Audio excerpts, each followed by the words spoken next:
जय जगन्नाथ बंधुगण आज आम जाना 30 डिसेम्बर 2023 शनिवार दिन द्वादश राशि राशिफल विषय एही दैनिक राशिफल चंद्र को गोचर गणना को नहीं आधारित एवं चंद्र को गोचर गणना आम जीवन में बहुत प्रभाव पकई थाए। तो आसंतु सर्वप्रथमे जानिबा आजिर तिथि और राशि नक्षत्र विषय। आज हेउची 30 डिसेम्बर 2023 शनिवार पौष कृष्ण पक्ष तृतीया दिवा 9 घंटा 45 मिनिट गति चतुर्थी। आज अश्लेषा नक्षत्र निशी 5 घंटा 42 मिनिट गति मघा नक्षत्र।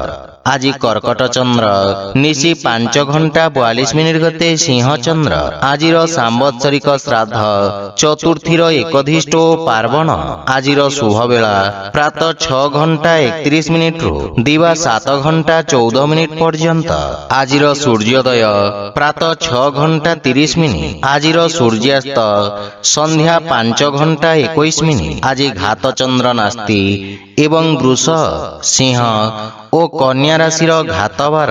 आज मूला खाइबा निषिद्ध। तो बंधुगण आसंतु जानिबा आजिर राशिफल विषय रे। ता पूर्वरु आम चैनल को जो माने नुआ करी आछंती तळे थिबा लाल रंगर सब्सक्राइब बटन को दबाई आम चैनल को सब्सक्राइब करंतु ओ पाखरे थिबा घंटी बटन को दबाई ऑल रे सिलेक्ट करंतु काहेकि ना आमे अपलोड करिथिबा प्रत्येक वीडियो रो नोटिफिकेशन आपण सर्वप्रथमे पाई परिबे। तो प्रथमे जानिबा मेष राशि विषय रे।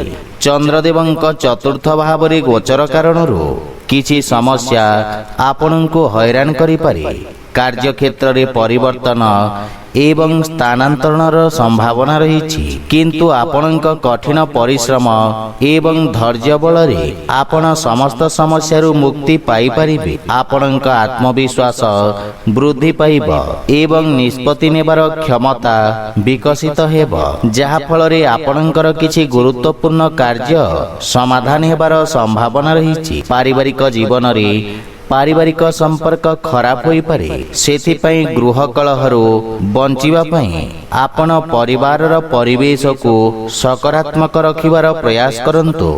मातांक सहित थिबा मतभेद को विचार विमर्श करी समाधान करिबा परे मानसिक शांति बजाय रहिब। आर्थिक स्थिति दृष्टि स्थिति सामान्य संघर्ष करिबाकू पड़ी पारे, किंतु परिणाम आपणଙ୍କ ପାଇଁ उत्तम रहिब। अनावश्यक खर्च सीमित रखंतु एवं रक्तचाप रोगी स्वास्थ्यावस्थार विशेष जत्न नेबा आवश्यक। आज आपण ओम नमः शिवाय मंत्रर जप करंतु शुभ फल पाइबे। वृष राशि आपणଙ୍କ तृतीय भाव रे चंद्रदेवंको गोचर आपणଙ୍କ राजनैतिक वर्चस्व रे वृद्धि करिब एवं आपणଙ୍କ पराक्रम रे वृद्धि हेब। आपण निज भितरे एक नूतन सकारात्मक शक्ति अनुभव करने समर्थ हेबे। सामाजिक मान सम्मान वृद्धि पाइब एवं आपणଙ୍କ भाई भौणी साहाय्य रे समस्त कार्य सफल हेब। पारिवारिक परिवेश स्वाभाविक रहिब, किंतु आपणଙ୍କ भाई भौणी माने किछि समस्यार सम्मुखीन होई पारंती। ससुर घर पक्षरु किछि वाद विवाद और मनमालिन्यर संभावना रही, सेथिपई बुझी विचारी कथबार्ता करंतु। जीवन साथी किछि स्वास्थ्य संबंधित समस्या हैरान करिब, सेथिपई मानसिक चिंता को निज उपरे प्रभावी हेबाकू दियंतु नहीं। आर्थिक स्थिति उत्तम अनुकूल रही एवं कौनसी प्रकार गुप्त मार्ग माध्यम धन प्राप्तिर संभावना रही, किंतु स्वास्थ्य अवस्था अनियमित रक्तचाप जनित समस्या देखा दे पारे, सेथिपई स्वास्थ्य को अणदेखा करंतु नहीं। आज आपण शिवलिंग रे जल अर्पण करंतु शुभ फल पाइबे। मिथुन राशि आपणଙ୍କ द्वितीय भाव रे चंद्रदेवंको गोचर आपणଙ୍କ साथी मानଙ୍କ सहित संपर्क रे किछि तिक्तता आनी पारे, किंतु वाणिज्य व्यवसाय दृष्टिकोण दिनटी उत्तम लाभदायक रही। आपण कार्य क्षेत्र रे उत्तम सफलता प्राप्त करिबे। रोजगार बा नियुक्ति क्षेत्र रे पदोन्नतिर संभावना रही। जे कोनोसी कार्य रे यात्रा करिबा आपणଙ୍କ ପାଇଁ लाभदायक प्रमाणित हेब, किंतु पारिवारिक जीवन रे जीवन साथीଙ୍କ किछि कथा आपणଙ୍କୁ कष्ट देब, किंतु पिताଙ୍କ पूर्ण सहयोग ଓ ମାର୍ଗଦର୍ଶନ ଆପଣଙ୍କୁ ଲାଭ ପ୍ରଦାନ କରିବ।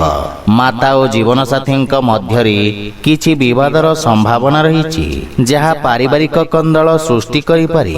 ପ୍ରେମ ସମ୍ବନ୍ଧରେ ପ୍ରଗାଢ଼ତା ଆସିବ ଏବଂ ଆର୍ଥିକ ସ୍ଥିତି କ୍ଷେତ୍ରରେ ଆଂଶିକ ଧନଲାଭ ବା ସମ୍ପତ୍ତିରୁ ଲାଭବାନ ହେବେ।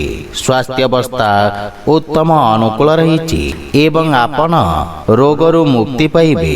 ଆଜି ଆପଣ ଭଗବାନ ଶିବଙ୍କ ପୂଜାର୍ଚ୍ଚନା କରନ୍ତୁ, ଶୁଭଫଳ ପାଇବେ। କର୍କଟ ରାଶି, ଆପଣଙ୍କ ରାଶି ସ୍ଥାନରୁ ଚନ୍ଦ୍ରଦେବଙ୍କୁ ଗୋଚର ଆପଣଙ୍କ କାର୍ଯ୍ୟରେ ସଫଳତା ପ୍ରଦାନ କରିବ। ବିରୋଧୀ ଓ ଶତ୍ରୁମାନଙ୍କୁ ପରାସ୍ତ କରିବାରେ ସଫଳ ହେବେ। ଯଦି କୌଣସି ଆଇନଗତ ବିବାଦ ଚାଲିଛି ତେବେ ବିଜୟର ଶୁଭ ସମ୍ଭାବନା ରହିଛି। ଅନ୍ୟମାନଙ୍କ କ୍ଷେତ୍ରରେ ହସ୍ତକ୍ଷେପ କରିବା ଆପଣଙ୍କୁ କ୍ଷତି ପହଞ୍ଚାଇବ। ରୋଜଗାର କ୍ଷେତ୍ରରେ ଏହି ଗୋଚର ଆପଣଙ୍କୁ ଶୁଭଫଳ ପ୍ରଦାନ କରିବ ଏବଂ ପରିସ୍ଥିତି ଉତ୍ତମ ହେବାକୁ ଲାଗିବ। ପାରିବାରିକ ସ୍ତରରେ ଆପଣ ଜୀବନସାଥୀଙ୍କ ଭାବନାକୁ ସମ୍ମାନ କରିବେ ଏବଂ ପ୍ରେମ ଭାବ ବୃଦ୍ଧି ପାଇବ। ପରସ୍ପର ମଧ୍ୟରେ ଗୁରୁତ୍ୱପୂର୍ଣ୍ଣ ବିଷୟରେ ଚର୍ଚ୍ଚା କରିବେ, ଯାହା ଜୀବନ ସମ୍ବନ୍ଧିତ ଗୁରୁତ୍ୱପୂର୍ଣ୍ଣ ନିଷ୍ପତ୍ତି ନେବାରେ ଆପଣଙ୍କୁ ସାହାଯ୍ୟ କରିବ। କୌଣସି ସମ୍ପର୍କୀୟଙ୍କ କଥାବାର୍ତ୍ତା ଆପଣଙ୍କୁ ବ୍ୟଥିତ କରିବ ଏବଂ ପ୍ରେମ ସମ୍ପର୍କକୁ ନେଇ ଆପଣ ସାମାନ୍ୟ ଚିନ୍ତିତ ରହିବେ। ଆର୍ଥିକ ସ୍ଥିତି ଦୃଷ୍ଟିରୁ ସମୟ ଉତ୍ତମ ଅନୁକୂଳ ରହିଛି ଏବଂ ପୁରୁଣା ଋଣ ଭାରରୁ ମୁକ୍ତି ମିଳିବ। ସ୍ୱାସ୍ଥ୍ୟାବସ୍ଥା ଉତ୍ତମ ଅନୁକୂଳ ରହିବ ଏବଂ ପିତ୍ତ ସମ୍ବନ୍ଧିତ ରୋଗରୁ ଆରାମ ମିଳିବ। ଆଜି ଆପଣ ଭଗବାନ ଗଣେଶଙ୍କୁ ଦୁବ ଅର୍ପଣ କରନ୍ତୁ, ଶୁଭଫଳ ପାଇବେ। ସିଂହ ରାଶି, ଆପଣଙ୍କ ଦ୍ୱାଦଶ ଭାବରେ ଚନ୍ଦ୍ରଦେବଙ୍କ ଗୋଚର ଆପଣଙ୍କ ରୋଜଗାର କ୍ଷେତ୍ରରେ କିଛି ବାଧାବିଘ୍ନ ସୃଷ୍ଟି କରିବ। କ୍ରୋଧର ଅଧିକତା ଆପଣଙ୍କ ପାଇଁ କ୍ଷତିକାରକ ହେବ ଏବଂ କୌଣସି ନିଷ୍ପତ୍ତି ନେବା ପୂର୍ବରୁ ଭବିଷ୍ୟତର ଯୋଜନା ବିଷୟରେ ଭଲ ଭାବରେ ଚିନ୍ତା କରିବା ଲାଭଦାୟକ ହେବ। ବିଦ୍ୟାର୍ଥୀ ଛାତ୍ରଛାତ୍ରୀମାନଙ୍କୁ ନିଜ ଏକାଗ୍ରତା ବଜାୟ ରଖିବାକୁ ଅଧିକ ସଂଘର୍ଷ କରିବାକୁ ପଡ଼ିବ। ପାରିବାରିକ ଜୀବନରେ ବୈବାହିକ ଦାମ୍ପତ୍ୟ ଜୀବନରେ ସୁଧାର ଆସିବ, କିନ୍ତୁ ପ୍ରେମ ଜୀବନ ପାଇଁ ସମୟ ଅନୁକୂଳ ନୁହେଁ। ଧାର୍ମିକ ଆଧ୍ୟାତ୍ମିକ କାର୍ଯ୍ୟ ପ୍ରତି ଆପଣଙ୍କ ରୁଚି ବଢ଼ିବ ଏବଂ ଆର୍ଥିକ ସ୍ଥିତି ଉତ୍ତମ ଅନୁକୂଳ ରହିଛି ଏବଂ ଆର୍ଥିକ ଲାଭ ପ୍ରାପ୍ତ କରିବେ। ଅନାବଶ୍ୟକ ଖର୍ଚ୍ଚରେ ନିୟନ୍ତ୍ରଣ ଲାଗି ରହିବ ଏବଂ ବ୍ୟବସାୟୀମାନଙ୍କ ଆୟ ବୃଦ୍ଧି ପାଇବ, କିନ୍ତୁ କିଛି ଶାରୀରିକ ଅସୁବିଧାର ସମ୍ଭାବନା ରହିଛି। ଆଜି ଆପଣ ଗୋମାତାଙ୍କୁ ଖାଇବାକୁ ଦିଅନ୍ତୁ, ଶୁଭଫଳ ପାଇବେ। କନ୍ୟା ରାଶି, ଆପଣଙ୍କ ରାଶିରୁ ଏକାଦଶ ଭାବରେ ଚନ୍ଦ୍ରଦେବଙ୍କ ଗୋଚର ଆପଣଙ୍କ ଲାଭର ସ୍ଥିତିରେ ବୃଦ୍ଧି କରିବ। କାର୍ଯ୍ୟକ୍ଷେତ୍ରରେ ଆପଣଙ୍କ ସ୍ଥିତିରେ ଉନ୍ନତି ହେବ ଏବଂ ଆପଣଙ୍କର କାର୍ଯ୍ୟଦକ୍ଷତା ଅତ୍ୟନ୍ତ ଉତ୍ତମ ରହିବ। ବ୍ୟବସାୟୀମାନେ ନିଜ ବୁଦ୍ଧିର କୌଶଳ ବଳରେ କିଛି ଗୁରୁତ୍ୱପୂର୍ଣ୍ଣ ବ୍ୟବସାୟିକ ସଫଳତା ହାସଲ କରିବେ, କିନ୍ତୁ ପାରିବାରିକ ଜୀବନରେ ପରିବାର ସଦସ୍ୟଙ୍କ ମଧ୍ୟରେ ଭିନ୍ନତା ଏବଂ ବିବାଦର ସମ୍ଭାବନା ରହିଛି ଏବଂ ମାତାଙ୍କ ସ୍ୱାସ୍ଥ୍ୟ ଉପରେ ମଧ୍ୟ ଖରାପ ପ୍ରଭାବ ପଡ଼ିବ। ସେଥିପାଇଁ ମାତାଙ୍କ ସ୍ୱାସ୍ଥ୍ୟାବସ୍ଥାର ବିଶେଷ ଯତ୍ନ ନେବା ଆବଶ୍ୟକ। ଆପଣ ସାମାନ୍ୟ ମାନସିକ ଚିନ୍ତା ଅନୁଭବ କରିବେ, କିନ୍ତୁ ଜୀବନସାଥୀଙ୍କ ସହିତ ସମ୍ପର୍କରେ ପ୍ରଗାଢ଼ତା ଆସିବ ଓ ପ୍ରେମ ଜୀବନରେ ପ୍ରେମୀଙ୍କ ସହିତ ସମୟ ବ୍ୟତୀତ କରିବାର ଅବସର ମିଳିବ। ଆର୍ଥିକ ସ୍ଥିତି କ୍ଷେତ୍ରରେ ଆପଣ ଯେକୌଣସି ଚଳନଶୀଳ ଏବଂ ଅସ୍ଥାବର ସମ୍ପତ୍ତିରେ ନିବେଶ କରିପାରିବେ, ଯାହା ଆପଣଙ୍କୁ ଲାଭ ପ୍ରଦାନ କରିବ। ସମ୍ପତ୍ତି ସମ୍ବନ୍ଧିତ ବିବାଦ ଆପଣଙ୍କ ସପକ୍ଷରେ ସମାଧାନ ହେବ, କିନ୍ତୁ ସ୍ୱାସ୍ଥ୍ୟାବସ୍ଥାରେ ବିଶେଷ ଧ୍ୟାନ ରଖିବା ଆବଶ୍ୟକ। ଆଜି ଆପଣ ପକ୍ଷୀଙ୍କୁ ଦାନା ଖାଇବାକୁ ଦିଅନ୍ତୁ, ଶୁଭଫଳ ପାଇବେ। ତୁଳା ରାଶି, ଆପଣଙ୍କ ଦଶମ ଭାବରେ ଚନ୍ଦ୍ରଦେବଙ୍କ ଗୋଚର ଆପଣଙ୍କୁ ଅନୁକୂଳତା ପ୍ରଦାନ କରିବ। ଆଜି ଆପଣ ଊର୍ଜାବାନ ଅନୁଭବ କରିବେ ଏବଂ ଆପଣଙ୍କ କାର୍ଯ୍ୟକୁଶଳତା ଓ ଦକ୍ଷତା ବଳରେ ଆପଣ କାର୍ଯ୍ୟକ୍ଷେତ୍ରରେ ଉତ୍ତମ ସଫଳତା ଅର୍ଜନ କରିବେ। ଶିକ୍ଷା କ୍ଷେତ୍ରରେ ଆପଣଙ୍କ ପ୍ରୟାସ ସଫଳତା ଆଣିବ, ଯାହାଫଳରେ ଆପଣଙ୍କ ମନରେ ପ୍ରସନ୍ନତା ଅନୁଭବ କରିବେ ଏବଂ ଆପଣ ନିଜ ଅଧୀନରେ ପ୍ରତ୍ୟେକ କାର୍ଯ୍ୟ କରିବେ। ଯାହା କାର୍ଯ୍ୟରେ ଶୀଘ୍ର ସଫଳତା ଆଣିବ। ଆପଣ ନିଜ ବିରୋଧୀ ଓ ପ୍ରତିଦ୍ୱନ୍ଦ୍ୱୀଙ୍କୁ ପରାସ୍ତ କରିବାରେ ସଫଳ ହେବେ। କ୍ରୀଡ଼ା କ୍ଷେତ୍ରରେ ଜଡ଼ିତ ବ୍ୟକ୍ତିଙ୍କୁ ବିଶେଷ ସଫଳତା ପ୍ରାପ୍ତି ହେବ। ପ୍ରେମ ଜୀବନରେ ସମୟ ଉତ୍ତମ ଅନୁକୂଳ ରହିବ ଏବଂ ନୂତନ ସମ୍ପର୍କ ସ୍ଥାପନ ହେବ, ଯାହାଫଳରେ ଆପଣଙ୍କ ମାନସିକ ଚିନ୍ତା ଦୂର ହେବ ଏବଂ ଆପଣଙ୍କ ଆତ୍ମବିଶ୍ୱାସ ବୃଦ୍ଧି ପାଇବ। ଆର୍ଥିକ ସ୍ଥିତି କ୍ଷେତ୍ରରେ ଶ୍ୱଶୁର ଘର ପକ୍ଷରୁ ଧନ ଲାଭର ଯୋଗ ରହିଛି। ସ୍ୱାସ୍ଥ୍ୟାବସ୍ଥା ଉତ୍ତମ ଅନୁକୂଳ ରହିବ ଏବଂ ଆପଣ ଶାରୀରିକ ଉର୍ଜାବାନ ଅନୁଭବ କରିବେ। ଆଜି ଆପଣ ବୟୋଜ୍ୟେଷ୍ଠଙ୍କ ଆଶୀର୍ବାଦ ନିଅନ୍ତୁ, ଶୁଭ ଫଳ ପାଇବେ। ବିଛାରାଶି ଆପଣଙ୍କ ଭାଗ୍ୟ ଭାବରେ ଚନ୍ଦ୍ରଦେବଙ୍କୁ ଗୋଚର ଆପଣଙ୍କ ଭାଗ୍ୟକୁ ବୃଦ୍ଧି କରିବ ଏବଂ ଆର୍ଥିକ ପ୍ରଗତି ହେବ। ସାମାଜିକ ଜୀବନରେ ଉନ୍ନତିର ଯୋଗ ରହିଛି ଏବଂ ଆପଣଙ୍କ ମାନ ସମ୍ମାନରେ ମଧ୍ୟ ବୃଦ୍ଧି ହେବ। ସମ୍ପତ୍ତି ସମ୍ବନ୍ଧିତ ବିଷୟରେ ଲାଭ ମିଳିବ, କିନ୍ତୁ ବିଦ୍ୟାର୍ଥୀ ଛାତ୍ରଛାତ୍ରୀମାନଙ୍କ ଶିକ୍ଷାରେ କିଛି ବାଧାବିଘ୍ନ ଉପୁଜିପାରେ। ପାରିବାରିକ ଜୀବନରେ ପରିବାରରେ ଉତ୍ତେଜନା ଦେଖାଦେବ ଏବଂ ଆପଣଙ୍କ ବାଣୀ କଠୋର ହେବ। କ୍ରୋଧର ଅଧିକତା ଆପଣଙ୍କ କ୍ଷତି କରିବ, ସେଥିପାଇଁ ପରିବାରରେ ଶାନ୍ତି ବଜାୟ ରଖନ୍ତୁ। ବଡ଼ ଭାଇ ଓ ଭଉଣୀମାନଙ୍କର ସମ୍ପୂର୍ଣ୍ଣ ସମର୍ଥନ ରହିବ ଏବଂ ବିଗିଡ଼ିଥିବା ସମ୍ପର୍କରେ ସୁଧାର ଆସିବ, କିନ୍ତୁ ଜୀବନସାଥୀଙ୍କ ସ୍ୱାସ୍ଥ୍ୟାବସ୍ଥାର ବିଶେଷ ଯତ୍ନ ନିଅନ୍ତୁ। ଆର୍ଥିକ ସ୍ଥିତି କ୍ଷେତ୍ରରେ ଅନାବଶ୍ୟକ ଖର୍ଚ୍ଚ ଉପରେ ପ୍ରତିବନ୍ଧକ ଲଗାଇବା ଆବଶ୍ୟକ, ଅନ୍ୟଥା ବଡ଼ କ୍ଷତିର ସମ୍ଭାବନା ରହିଛି। ସ୍ୱାସ୍ଥ୍ୟ ଦୃଷ୍ଟିରୁ ସମୟ ଅନୁକୂଳ ନୁହେଁ।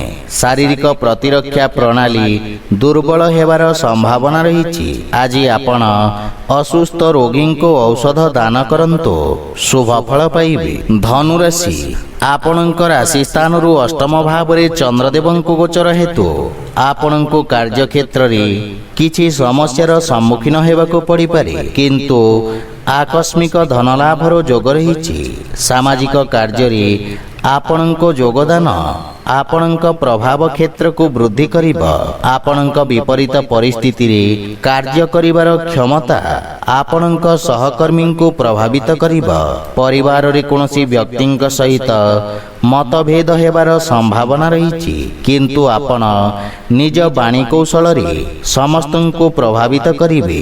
ଜୀବନସାଥୀଙ୍କ ସହିତ ସମ୍ପର୍କରେ ପ୍ରଗାଢ଼ତା ଆସିବ, କିନ୍ତୁ ପିତାଙ୍କ ସ୍ୱାସ୍ଥ୍ୟାବସ୍ଥାର ଯତ୍ନ ନିଅନ୍ତୁ। ପ୍ରେମ ସମ୍ପର୍କ ମାନସିକ ଶାନ୍ତି ଏବଂ ସୁଖ ସୃଷ୍ଟି କରିବ ଏବଂ ଆର୍ଥିକ ଲାଭ ପ୍ରାପ୍ତି ହେବ।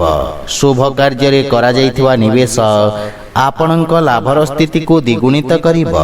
ମାନସିକ ଚିନ୍ତା ସ୍ୱାସ୍ଥ୍ୟାବସ୍ଥାକୁ ଖରାପ କରିପାରେ, ବିଶେଷ କରି ଅନିୟମିତ ରକ୍ତଚାପ ଥିବା ରୋଗୀମାନେ ସ୍ୱାସ୍ଥ୍ୟାବସ୍ଥାର ଧ୍ୟାନ ରଖନ୍ତୁ। ଆଜି ଆପଣ ହନୁମାନ ଚାଳିଶାର ପାଠ କରନ୍ତୁ, ଶୁଭ ଫଳ ପାଇବେ। ମକର ରାଶି ଆପଣଙ୍କ ସପ୍ତମ ଭାବରେ ଚନ୍ଦ୍ରଦେବଙ୍କୁ ଗୋଚର ଆପଣଙ୍କ ସହଯୋଗୀଙ୍କ ଦ୍ୱାରା ଲାଭ ପ୍ରଦାନ କରିବ। ବାଣିଜ୍ୟ ବ୍ୟବସାୟରେ ନୂତନ ସମ୍ପର୍କ ପ୍ରତିଷ୍ଠା ହେବ, ଯାହା ପାରସ୍ପରିକ ଲାଭଦାୟକ ସହଭାଗିତାରେ ପରିଣତ ହେବ। ଏହି ସମୟ ଆପଣଙ୍କ ପାଇଁ ଅତ୍ୟନ୍ତ ଶୁଭ ରହିଛି ଏବଂ ଭାଗ୍ୟ ଆପଣଙ୍କ ସପକ୍ଷରେ ରହିବ। ପାରିବାରିକ ଜୀବନରେ ଜୀବନସାଥୀଙ୍କ ପୂର୍ଣ୍ଣ ସମର୍ଥନ ମିଳିବ।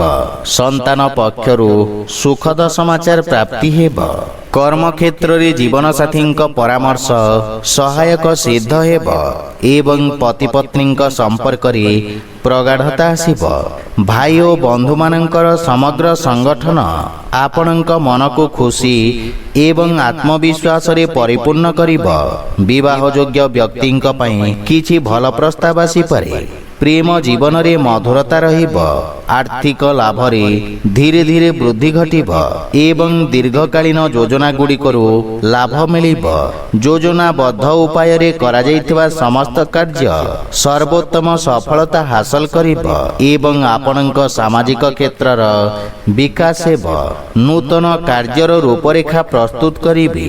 ଆପଣ ସ୍ୱାସ୍ଥ୍ୟ ସମ୍ବନ୍ଧିତ ସମସ୍ୟାରୁ ମୁକ୍ତି ପାଇବେ ଏବଂ ମାନସିକ ସୁଖ ଏବଂ ଶାନ୍ତି ଅନୁଭବ କରିବେ। ଆଜି ଆପଣ ଶିବ ଚାଳିଶା ପାଠ କରନ୍ତୁ, ଶୁଭ ଫଳ ପାଇବେ। କୁମ୍ଭ ରାଶି, ଆପଣଙ୍କ ରାଶି ସ୍ଥାନରୁ ଷଷ୍ଠ ଭାବରେ ଚନ୍ଦ୍ରଦେବଙ୍କ ଗୋଚର ଆପଣଙ୍କ ଖର୍ଚ୍ଚରେ ବୃଦ୍ଧି କରିବ। ଆପଣ ନିଜ ବୁଦ୍ଧି ଏବଂ କୌଶଳ ବଳରେ ନିଜ ସମସ୍ତ ଲକ୍ଷ୍ୟକୁ ହାସଲ କରିବାରେ ସକ୍ଷମ ହେବେ। ଆପଣଙ୍କ କିଛି ଗୁପ୍ତ ଶତ୍ରୁ ଆପଣଙ୍କ ଭାବମୂର୍ତ୍ତିକୁ ନଷ୍ଟ କରିବାର ପ୍ରୟାସ କରିବେ। ଆପଣ ନୂତନ ଲୋକଙ୍କ ସହିତ ସାକ୍ଷାତ କରିବେ। କ୍ୟାରିୟରରେ ଉତ୍ତମ ଉନ୍ନତିର ଯୋଗ ରହିଛି ଏବଂ ନୂତନ କାର୍ଯ୍ୟ କରିବାକୁ ଚେଷ୍ଟା କରିବେ। କାର୍ଯ୍ୟକ୍ଷେତ୍ରର ସ୍ଥିତିରେ ସୁଧାର ଆସିବ ଏବଂ ସହକର୍ମୀଙ୍କ ପରାମର୍ଶରୁ ଆପଣ ଉପକୃତ ହେବେ। ମାତୃଳ ଘର ପକ୍ଷରୁ ପୂର୍ଣ୍ଣ ସହଯୋଗ ଓ ମାର୍ଗଦର୍ଶନ ପ୍ରାପ୍ତି ହେବ, କିନ୍ତୁ ପାରିବାରିକ କଳହରୁ ଆପଣ ଦୂରେଇ ରୁହନ୍ତୁ ତଥା ପରିବାର ସଦସ୍ୟଙ୍କ ସ୍ୱାସ୍ଥ୍ୟାବସ୍ଥାର ଯତ୍ନ ନିଅନ୍ତୁ। ପ୍ରେମ ଜୀବନରେ ବାଣୀର କଠୋରତା ହେତୁ ସମ୍ପର୍କରେ ଫାଟ ସୃଷ୍ଟି ହୋଇପାରେ। ସେଥିପାଇଁ ଅନାବଶ୍ୟକ ବାଦ ବିବାଦ ଓ ଯୁକ୍ତିତର୍କରୁ ଦୂରେଇ ରୁହନ୍ତୁ। ଯଦି ଆପଣ ବ୍ୟବସାୟିକ ଋଣ ପାଇଁ ଚେଷ୍ଟା କରୁଛନ୍ତି, ତେବେ କୌଣସି ପରିଚିତ ବ୍ୟକ୍ତିଙ୍କ ସାହାଯ୍ୟ ପାଇବାର ସମ୍ଭାବନା ରହିଛି। ଗଣ୍ଠି ପୀଡ଼ା ଯନ୍ତ୍ରଣା ଭୋଗୁଥିବା ରୋଗୀମାନେ ଉପକୃତ ହେବେ। ଆଜି ଆପଣ ବୃଦ୍ଧ ଲୋକଙ୍କୁ ସାହାଯ୍ୟ କରନ୍ତୁ, ଶୁଭ ଫଳ ପାଇବେ। ମୀନ ରାଶି, ଆପଣଙ୍କ ରାଶିରୁ ପଞ୍ଚମ ଭାବରେ ଚନ୍ଦ୍ରଦେବଙ୍କ ଗୋଚର ଆପଣଙ୍କ କାର୍ଯ୍ୟକ୍ଷେତ୍ରରେ ସଫଳତାର ନୂତନ କୀର୍ତ୍ତିମାନ ସ୍ଥାପିତ କରିବ। ଦିନଟି ସମସ୍ତ ଛାତ୍ରଛାତ୍ରୀମାନଙ୍କ ପାଇଁ ବିଶେଷ ଶୁଭ ଫଳଦାୟକ ସିଦ୍ଧ ହେବ। ଆପଣଙ୍କ ଅଧିକାର ତଥା ଦାୟିତ୍ୱରେ ବୃଦ୍ଧି ଘଟିବ ଏବଂ ବେତନ ବୃଦ୍ଧି ହେବାର ଯୋଗ ରହିଛି। ପରିଶ୍ରମର ଉତ୍ତମ ପରିଣାମ ପ୍ରାପ୍ତି ହେବ। ଆପଣଙ୍କ ସଫଳତା ଦ୍ୱାରା କିଛି ଲୋକ ଆଘାତ ପାଇବେ, ସେଥିପାଇଁ କାର୍ଯ୍ୟ ସମ୍ବନ୍ଧିତ ଷଡ଼ଯନ୍ତ୍ରରୁ ସାବଧାନ ରୁହନ୍ତୁ। କିନ୍ତୁ ପାରିବାରିକ କଳହରୁ ଆପଣଙ୍କୁ ଦୂରେଇ ରହିବା ଉଚିତ ଏବଂ ଗୃହର ସଦସ୍ୟଙ୍କ ସହିତ କଥାବାର୍ତ୍ତା କରିବା ସମୟରେ ବାଣୀରେ ମାଧୁର୍ଯ୍ୟ ବଜାୟ ରଖନ୍ତୁ। ପ୍ରେମ ଜୀବନରେ ବାଣୀର କଠୋରତା ହେତୁ ସମ୍ପର୍କରେ ଫାଟ ସୃଷ୍ଟି ହୋଇପାରେ। ସେଥିପାଇଁ ଯୁକ୍ତିତର୍କ ଓ ବାଦ ବିବାଦରୁ ଦୂରେଇ ରୁହନ୍ତୁ। ଆର୍ଥିକ ସ୍ଥିତି କ୍ଷେତ୍ରରେ ଆକସ୍ମିକ ଧନଲାଭର ଯୋଗ ରହିଛି ଏବଂ ଆର୍ଥିକ ସ୍ଥିତିରେ ସୁଧାର ଆସିବ।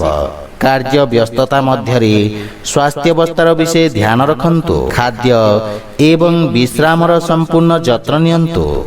ଆଜି ଆପଣ ଗୋପାଳ ସହସ୍ରନାମର ପାଠ କରନ୍ତୁ, ଶୁଭ ଫଳ ପାଇବେ। ତ ବନ୍ଧୁଗଣ, ଏହା ଥିଲା ଆଜିର ଦ୍ୱାଦଶ ରାଶିର ରାଶିଫଳ ବିଷୟରେ।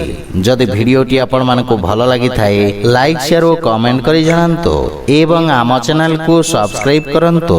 ଜୟ ଜଗନ୍ନାଥ।